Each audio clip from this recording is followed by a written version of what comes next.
अपराधी का साथ देने वाला अपराधी नहीं होता है। आपने एक चौपाई पढ़ी थी, मैं भी आपको एक बात बता दूं कि अपराध जो करता है उसको दंड मिलता है और जो अपराध नहीं करता उसको दंड नहीं मिलता है। एक चौपाई से मैं उत्तर दिए देता हूं। एक ने अपराध किया था। किसने? कौन अपराध कर रहा था? मारीच और सुबाऊ। मारीच और सुबाऊ करवा कौन रहा था?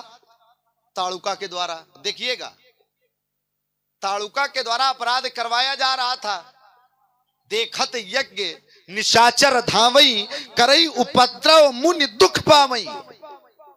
अब ये कह दे जैसा कर काऊ न को सुख दुख कर दाता, जैसा कर्म की ने वैसे भागे विश्वामित्र जी।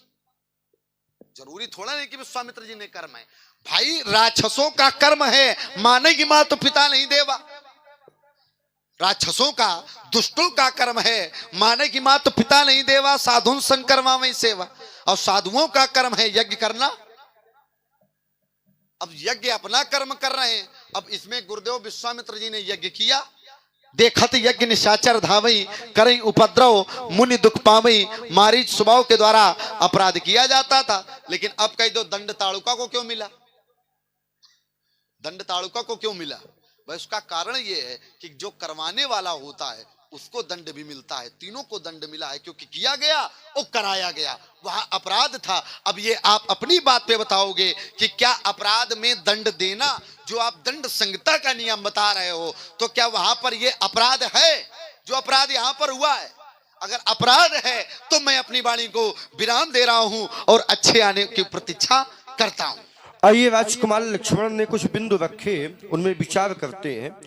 मैंने इनको वे सबसे संबोधित किया था, वे नृप बालक काल बश बोलत तो ही ना संभार। तो राजकुमार लक्ष्मण ने कहा हम तो बालक है, बालक सवाल कर न बोले कोई बात नहीं, लेकिन अगर पुरखे ना संभाल के बोले है? तो क्या पुरखे संभाल कर नहीं बोल रहे हैं? बेटा, जब कोई व्यक्ति क्रोध में होगा तो उसके मुख से भजन निकलेगा क्या? उसके मुख से संगीत निकलेगा क्या? उसके मुख से गीत निकलेगा क्या? उसके मुख से तो कठोर वचन ही। और यहाँ व्यापे कोप शरीर, यहाँ पूरे शरीर में क्रोध विद्यमान है, इसलिए मैंने वे शब्द से तुमको संबोधित किया। इतना नहीं बेटा, लोभ की इच्छा दंभ बल, काम के केवल नारी, और क्रोध के परुष वचन बल मुनिवर कहे विचार। क्रोध में चाहे आप हो, चाहे आप हो, चाहे आप हो, क्रोध में आपके मुख से भजन नहीं निकलेगा, वहां तो कठोर वचन ही निकलेंगे। और हमको बेटा अधिकार प्राप्त है, शापत ताड़त परुष कहंता, पर विप्र पूज अस गावहि। शापत, शापत माने श्राप देता हुआ ब्राह्मण, ताड़त माने मारता हुआ ब्राह्मण, परुष कहंता माने कठोर वचन कहता हुआ ब्राह्मण भी विप्र पूज अस गावहि, वो पूजनीय है, ऐसा हम नहीं कहते, ऐसा शास्त्र कहते हैं। आगे आइए, राजकुमार लक्ष्मण ने कहा ग्रह और महाराज औषधि पट, ये कुयोग और सुयोग को पा करके अपना गुण प्रकट करते हैं। अच्छा मिल गया, संयोग अच्छा मिल गया तो अच्छा गुण प्रकट करेंगे, और संयोग अनुचित मिल गया तो अनुचित रूप प्रकट करेंगे।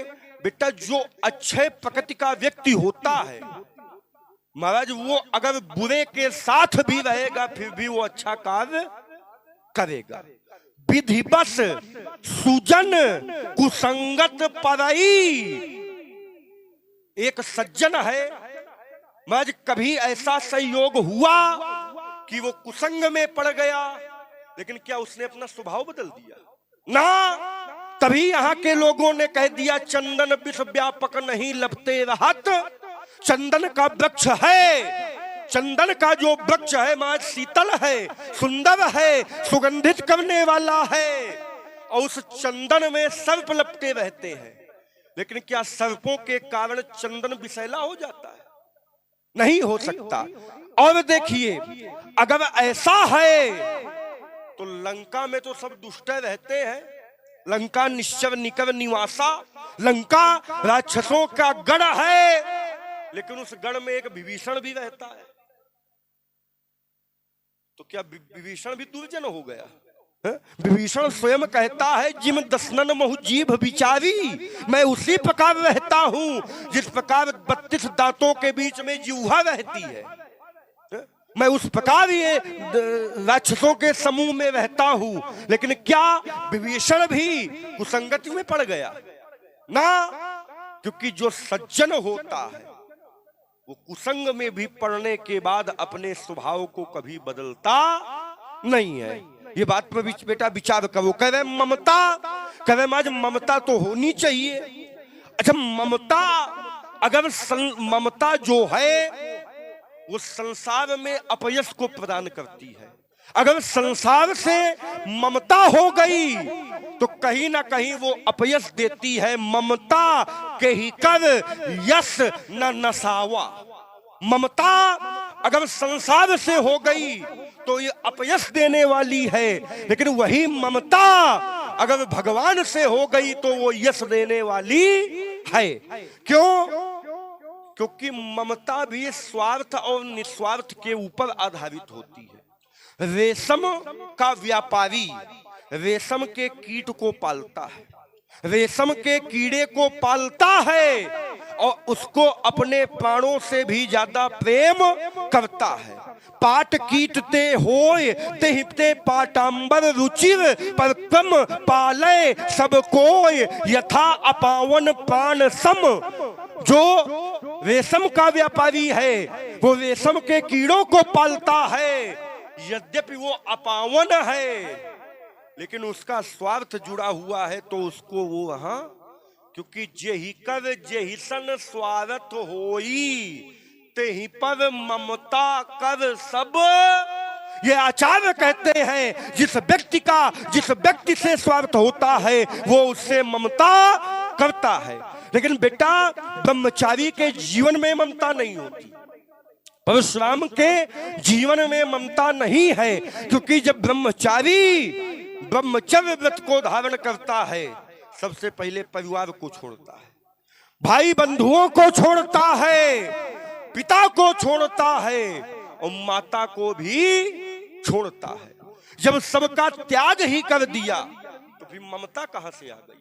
ममता के 10 स्थान है, जननी जनक बंधु सुतदारा तन धन भवन सुहृद परिवारा। तो क्या परशुराम की इन पे ममता है? ना बेटा, बिल्कुल ममता नहीं है। तुमने कहा कर्म की बात चल रही थी, कहे महाराज कर्म, तो ताड़का और विश्वामित्र जी की बात चली थी कि ताड़का संतों को कष्ट देती है।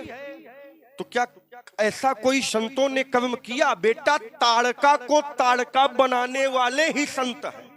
अगर संतों ने श्राप ना दिया होता तो क्या ये ताड़का यक्षिणी बनती? विचार कीजिए, ताड़का को राक्षसी बनाने वाले ही संत हैं। संतों ने श्राप दे करके इसको राक्षसी बनाया तो संतों से ही बदला लेने लगी। तो बेटा ये बात नहीं है। कर्म भी 3 प्रकार के होते हैं, संचित, क्रियमाण और प्रारब्ध। संचित माने जो एकत्र है, क्रियमान जो हम कर रहे हैं और प्रारब्ध जो भाग के वशीभूत हमको मिल जाए। एक बार एक संत जी भगवान का नाम संकीर्तन करते हुए चले जा रहे थे, मार्ग में उनको एक कांटा लगा।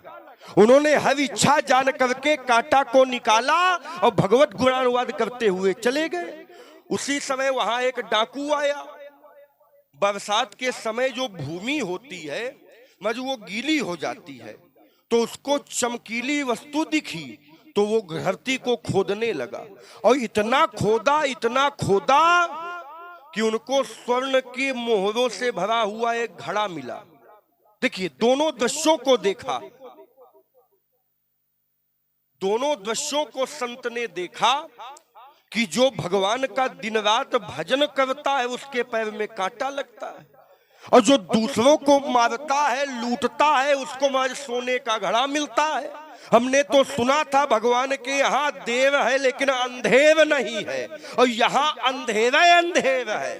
आज जाकर के भगवान से फैसला करूंगा। नारद जी भगवान के पास गए, कहा प्रभु ये कैसा नियम है, जो आपका भजन करता है, जो आपका कीर्तन करता है, उसके पैर में कांटा लगता है, और जो संसार को कष्ट देता है उसको आज सोना मिलता है। भगवान ने कहा चिंता न करो, जो आज ये डाकू है, ये पूर्व जन्म में चंद्रसेन नाम का राजा था। लोगों को इसने बहुत पुण्य किया था, कन्यादान किया, ब्रज तालाब बावरी बनवाई, अनेक लोगों की सेवा की। तो उस पुण्य के बदले इसको आज फिर से राजा बनना था, लेकिन यह जन्म में यह उठा न राखे। इसने इतने अधर्म के कार्य किए कि आज उस पुण्य, वो पुण्य घटते घटते घटते एक मटके भर मोहर के समान बचा, तो मैंने इसका हिसाब करवा दिया। कहा संत भगवान जिनके चरणों में कांटा लगा था, कहा ये पूर्व जन्म में एक डाकू थे, इन्होंने बहुतों लोगों को कष्ट दिया, बहुतों को मारा, बहुतों को लूटा, उस जन्म के कारण इनको आज सूली का दंड मिलना था। लेकिन इस जन्म में इन्होंने इतना भजन किया, इतना भजन किया, इतना भजन किया कि सूली का दंड घटते घटते घटते कांटे के बराबर बचा। तो इनको कांटा लग गया, इनका भी हिसाब। बेटा कर्म का फल हर एक व्यक्ति को भोगना पड़ता है, लेकिन कहीं ना कहीं कर्म के साथ भाग्य भी जुड़ा हुआ है।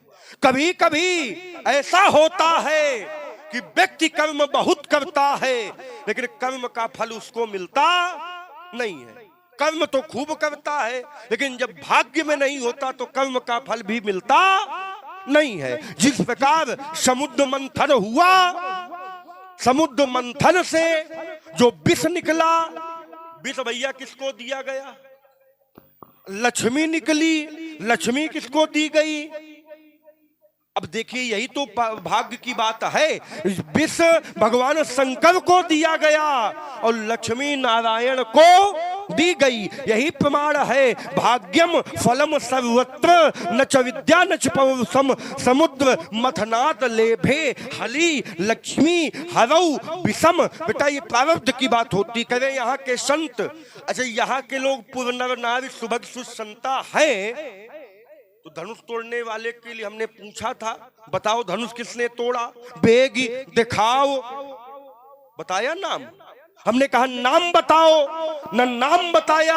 हमने कहा नाम ना बताओ, रूप दिखाओ, तो न नाम बताया ना रूप दिखाया। तो और ये हैं भैया केशु अनुरागी जी। अच्छा, अगर हम ये माने कि यहाँ के संत हैं, सभी संत हैं, सभी संत बैठे हैं, उपस्थित हैं, लेकिन संतों के सामने अगर अनुचित हो रहा है तो संतों को भी विरोध करना नियम ये है। क्यों? क्योंकि प्रण था, प्रण क्या था? सो पुरारी कोदंड कठोरा और राज समाज आज जही। प्रण ये था कि धनुष का जिसने खंडन कर दिया उसका विवाह जानकी के साथ। प्रण क्या था? धनुष के खंडन का ये प्रण था। ये तो प्रण नहीं था कि धनुष को तोड़कर धरती में फेंक दिया जाए। प्रण ये था कि धनुष को तोड़वाया जाए, लेकिन यहाँ धनुष को तोड़वाया गया, लेकिन धनुष को तोड़वा कर धरती में अनाथों की तरह फेंकवा दिया। जब हमने देखा तो देखे चाप खंड मही, मही माने धरती। जिस धनुष की कभी पूजा होती रही हो, जिस धनुष के ऊपर कभी मालाएं चढ़ाई जाती रही हो, जिस धनुष की कभी आरती होती रही हो, आज स्वार्थ निकल गया, धरती में तोड़कर फेंकवा दिया। यही है, काम परे कुछ और है और काम सरे कुछ है। जब तक काम था तब तक धनुष की पूजा होती रही, लेकिन जब काम निकल गया तो धनुष को तोड़वा कर अनाथों की तरह। क्या मिथिला में कोई ऐसी नदी नहीं थी? क्या मिथिला में ऐसी कोई नदी नहीं थी जहां विसर्जित करवा दिया होता? एक नदी नहीं है, तीन तीन नदी है, कमला, बिमला और गंडकी। तीन नदियां हैं, लेकिन तीन नदियों में कहीं उसको विसर्जित। अरे न विसर्जित करवाया जाता, उठा करके उचित स्थान पे रखवा दिया गया होता। हाँ, न विसर्जित करवाया गया, न उचित स्थान पे रखवाया गया, इसलिए हमने क्रोध किया। देखिए ये धनुष हमारे पूर्वज अथर्वा के पुत्र दधीच की हड्डियों का बना हुआ था। और शास्त्र कहते हैं अगर संसार में जाति का अपमान हो जाए तो इससे बड़ा कोई अपमान होता। यद्यपि जग दारुण दुख नाना और सबसे कठिन जाति। तो बेटा यहाँ के संतों ने उचित कार्य नहीं किया। अगर उचित कार्य किया होता तो हम सबको मारने की घोषणा करते ही नहीं। विचार करना। चलिए महाराज, आइए पुनः अपने बिंदु पर विचार करते हैं। आपने कहा कि धनुष को पृथ्वी पर डाल दिया गया, सबसे बड़ा अपराध है। अभी आप चौपाई पढ़ रहे थे कि स्वार्थ लागी, संसार में सब स्वार्थी है। अब ये मृत्युलोक है, समझिएगा। मृत्युलोक में, संसार में ऐसा कौन है जिसका स्वार्थ नहीं है? आप ही चौपाई पढ़ा था, आप ही ने, वो आप ही की बात से मैं उत्तर करे दे रहा हूं। आपने एक चौपाई पढ़े थे कि संसार में सभी स्वार्थी हैं। ये स्वार्थी संसार में मृत्युलोक में है, क्योंकि यहां का नियम है जा माने जन्म लेना, गा माने गमन करना। जिसका जन्म है तो उसकी मृत्यु है। ये मृत्युलोक का नियम है। क्या ये देवलोक का नियम है? नहीं है। ये संसार स्वार्थी है, संसार का नियम है, क्योंकि नियम पर ही है। आइए एक बात से मैं आपकी बात का उत्तर कर देता हूं, क्योंकि संसार का नियम है। आपका जो विरोध है, स्वार्थ लाग करे सब प्रीति, सुर नर मुनि सबके यह रीति, जिनसे कछ निज स्वार्थ होई, तापर ममता करे सब कोई। ये क्या नियम, क्या परमात्मा के लिए? ये क्या नियम परमात्मा पे लगा दोगे कि स्वार्थ लाग करे सब प्रीति? ना, परमात्मा से स्वार्थ नहीं है। आपका जो स्वार्थ है वो धनुष से स्वार्थ है, धनुष से। मृत्युलोक में खड़े हो, स्वार्थ किससे है? भगवान शंकर से कि धनुष से? किसके लिए आए? भगवान शंकर के लिए, धनुष के लिए? विरोध किसके लिए कर रहे हो? धनुष के लिए कि भगवान शंकर के लिए? धनुष के लिए।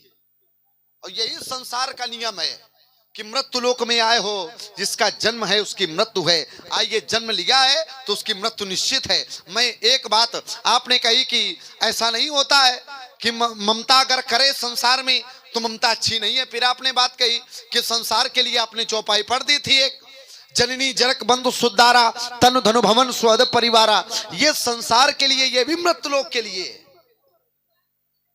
ये भी मृत्युलोक के लिए। जननी माने माता, जनक माने पिता, बंधु माने भाई, सुत माने पुत्र, दारा माने स्त्री, तन धन भवन स्वद परिवारा। ये 10 स्थान मृत्युलोक के लिए हैं, लेकिन ये परमात्मा के लिए नहीं है। परमात्मा के लिए जो है, हम इसका विरोध नहीं कर रहे। तो भगवान शंकर से ममता करो, भगवान शंकर से विरोध करो, भगवान शंकर से ममता करो।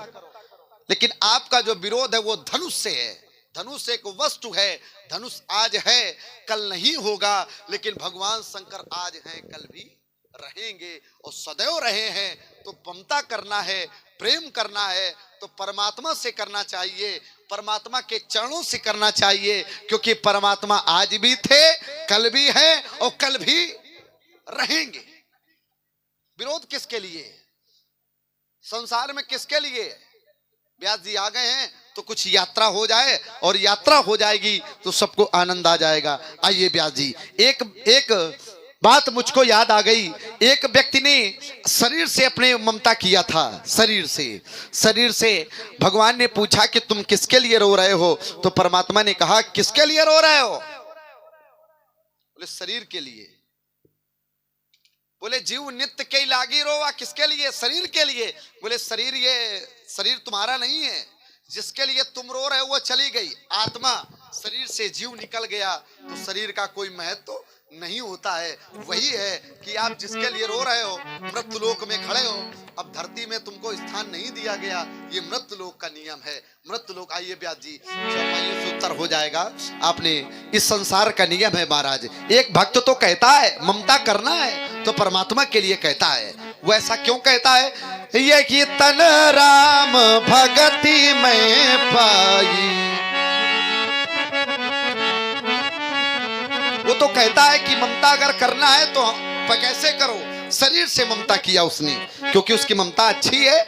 यही तन राम भगति में पाई, ताते मुहि ममता दिखाई। किससे ममता किया? शरीर से।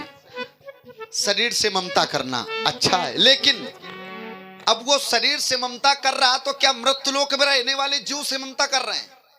ना, उन्होंने परमात्मा से ममता किया है कि मैं इस शरीर से ममता करता हूं, जिससे काकभूषुंड जी ने कहा कि शरीर से मैं ममता करता हूं जिससे मैंने परमात्मा की भक्ति को पाया है। अब कहीं दो भक्ति को पाया तो ममता खराब है, ममता अच्छी नहीं है। ममता अच्छी है क्योंकि परमात्मा की भक्ति के लिए। आइए, भक्ति से जुड़ी एक बात याद आ गई। ममता शरीर से करना चाहिए, शरीर जीव है, क्योंकि हमारा शरीर परमात्मा के चरणों में लगा है, लेकिन परमात्मा की वस्तु से अगर ममता करोगे तो अच्छी नहीं है, परमात्मा के चरणों में ममता करोगे तो अच्छी है। व्यास जी, एक बात संसार का नियम है कि ममता हम सदैव माता पिता से करते हैं, माता जी से, पिताजी से। सत्य है, करना चाहिए, इसका भी विरोध नहीं है, क्योंकि मृत्यु लोक में आए हो तो माया में बंधना पड़ेगा। ग्रह कारज नाना जंजाला, यह अति दुर्गम शैल विशाला। यह संसार का नियम है, क्योंकि मृत्यु लोक में आए हो तो माता पिता भाई बंधु इन सबसे प्रेम करना पड़ेगा, ममता करना पड़ेगा। लेकिन ममता तो करना पड़ेगा, लेकिन अब कह दो ममता खराब है, ममता अच्छी नहीं है। ममता अच्छी है, लेकिन अगर परमात्मा से ममता करोगे तो अच्छी है, और संसार के जीव से ममता करोगे तो ममता अच्छी